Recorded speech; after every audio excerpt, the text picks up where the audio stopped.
دا ډېر عملي کېدونکې پروژه وه او ډېرې چاپېریالي ګټې هم درلودې. د استرالیا په ختیځ برزبن ښار کې د مهندسۍ په تاریخ کې لومړی وار دوی دنګې ودانۍ له یو بل سره نښلول کېږي. دا دوی ودانۍ په 1980 کلونو کې جوړې شوې دي.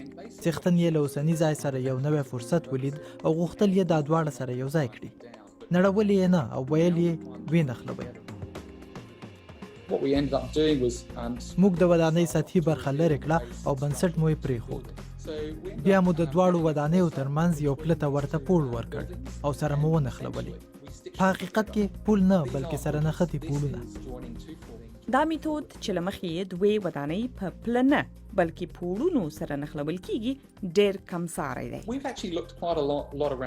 موږ د نړۍ په بېلابېلو برخو کې په ورته مثالونو پسې ګرځو. ومو موندل چې دا کار ډېر کم کېږي. په استرالیا کې هم پخوا نه و شوی. خو د دوو ودانیو یو ځای کول ډېر ارزانه تمام شول. یو دلیل دا دی چې اوس حکومت د چاپیریال په ګټه پروژو لپاره امتیاز لري.